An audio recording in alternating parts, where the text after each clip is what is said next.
Hello' বন্ধু-বান্ধৱীসকল, কি খবৰ? আশা কৰোঁ সকলোৰে খবৰ ভাল।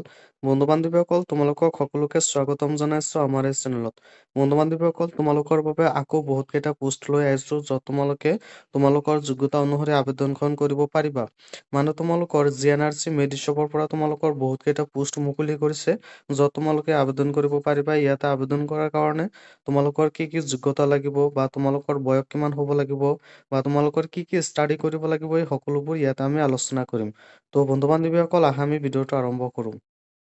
তোমালোকৰ এইটো পোষ্টটো ৰিলিজ কৰিছে বা অৰ্গেনাইজেশ্যন কৰিছে GNRC মেডিশ্বপ প্ৰাইভেট লিমিটেড কোম্পানীৰ পৰা তোমালোকৰ এইটো পোষ্টটো ৰিলিজ কৰিছে বা অৰ্গেনাইজেশ্যন কৰিছে, য'ত তোমালোকৰ 47টা পোষ্ট আছে, যেনেকুৱা তোমাৰ ৱেৰ হাউচ ক্লিনাৰ, তাৰপিছত তোমাৰ ৱেৰ হাউচ এছিষ্টেণ্ট, তাৰপিছত অপাৰেশ্যনছ ডিছপট এছিষ্টেণ্ট, তাৰপিছত warehouse executive GNR and expiring control and driver and in task force executive post. মানে তোমালোকৰ ইয়াতে বহুত কেইটা পোষ্ট আছে, ক'ত কিমানটা পোষ্ট আছে আৰু তোমালোকে কোন পোষ্টত আবেদন কৰিলে তোমালোকৰ কি কি যোগ্যতা লাগিব বা তোমালোকৰ বয়স কিমান হ'ব লাগিব বা তোমালোকে কি পাছ কৰিব লাগিব, এই সকলোবোৰ আমি আলোচনা কৰিম। যেনেকুৱা তোমালোকৰ পোষ্ট ৱাইজ তোমালোকৰ যোগ্যতাবিলাক বেলেগ বেলেগ থাকে।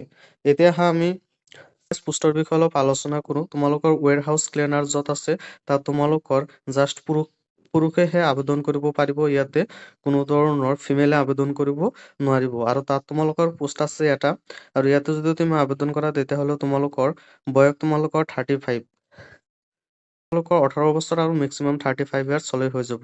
আৰু এইটো তোমাৰ লোকেশ্যন হৈছে পাঞ্জাবাৰী। আৰু ইয়াতে তোমালোকৰ ভালেমান এটা হেণ্ডচাম চেলাৰী থাকিব, য'ত তোমালোকৰ 10,000 চেলাৰী থাকিব, লগতে PF থাকিব, তাৰপিছত তোমালোকৰ বোনাছ থাকিব, তাৰপিছত তোমালোকৰ গ্ৰেড পে থাকিব। মুঠতে এভাৰেজ তোমালোকৰ 20+ দৰমহা হৈ যাব। মানে তোমালোকৰ ভালেমান এটা হেণ্ডচাম চেলাৰী হৈ যাব। তাৰপিছত ৱেৰ হাউচ এছিষ্টেণ্টৰ পোষ্ট আছে, য'ত তোমালোকৰ মেলহে আবেদন কৰিব পাৰিব, মানে পুৰুষে আবেদন কৰিব পাৰিব।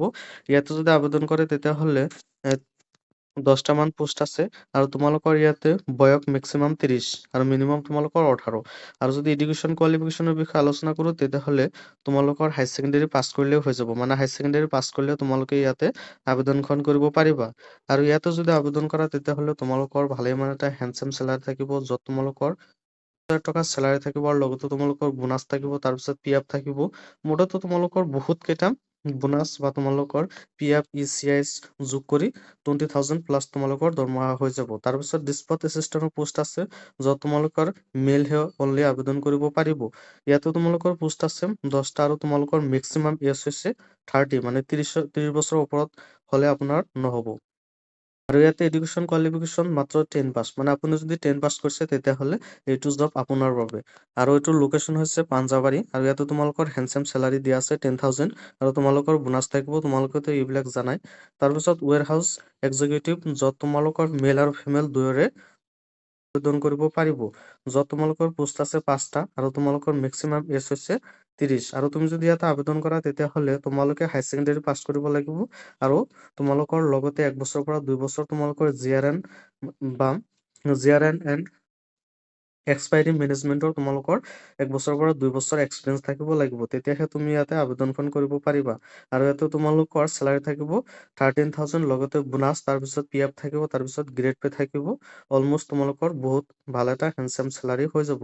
তাৰপিছত তোমালোকৰ ড্ৰাইভাৰ পোষ্ট আছে, য'ত মেলহে আবেদন কৰিব পাৰিব, মানে পুৰুষে আবেদন কৰিব পাৰিব। তাত পোষ্ট আছে এটা, আৰু তোমালোকৰ এতিয়া এডুকেশ্যন কোৱালিফিকেশ্যন লাগিব 10 পাছ, মানে তুমি মেট্ৰিক পাছ কৰিলে ইয়াতে আবেদনখন কৰিব পাৰিবা। আৰু তোমালোকৰ ইয়াতে ভালেমান এটা হেণ্ডচাম চেলাৰী থাকিব, য'ত তোমালোকৰ 13,000ৰ পৰা মেক্সিমাম 30,000 লৈকে তোমালোকৰ ইয়াতে দৰমহা থাকিব।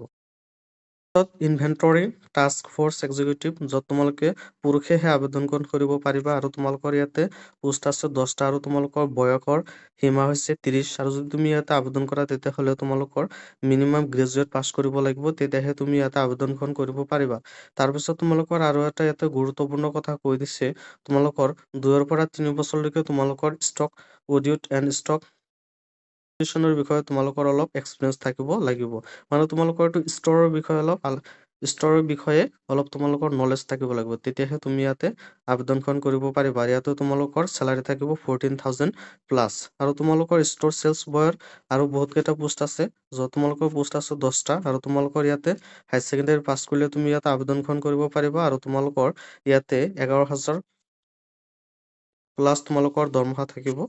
আৰু বন্ধু-বান্ধৱীসকল ইয়াতে তোমালোকৰ বাবে আৰু এটা ভাল খবৰ আছে।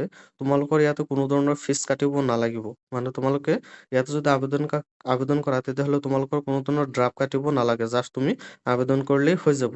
তাৰপিছত তোমালোকৰ এইটো ডেট আৰম্ভ হ'ব 22-23ৰ পৰা, মানে 22-23 ডিচেম্বৰ। মানে তোমালোকৰ এইটো পৰ্টেল খোলা হ'ব 22 আৰু 23 ডিচেম্বৰৰ পৰা। 10টাৰ পৰা 1টালৈকে তোমালোকৰ পৰ্টেল খোলা থাকিব আৰু তোমালোকে আবেদনখন কৰিব পাৰিবা। আৰু তোমালোকৰ এইটো বিনুতি আছে GNRC মেডিশ্বপ হেংৰাবাৰী। তোমালোকে তাত যাই আবেদনখন কৰিব পাৰিবা আৰু তোমালোকে অনলাইনৰ জৰিয়তেও আবেদনখন কৰিব পাৰিবা। বন্ধু-বান্ধৱীসকল, তোমালোকৰ এইটো যদি তুমি এড্ৰেছটো বিচাৰি নোপোৱা তেতিয়াহ'লে তোমালোকৰ লোকেশ্যনটো দিয়া আছে। তোমালোকে লোকেশ্যনটো ফ'ল' কৰি তাৰপিছত তুমি যাই তোমালোকে আবেদনখন ভৰিব পাৰিবা, নহ'লে অনলাইনত তোমালোকে ভৰিব পাৰিবা। ত' বন্ধু-বান্ধৱীসকল, তোমালোকে সোনকালে যাই আবেদনখন কৰি লৈ ল'বা।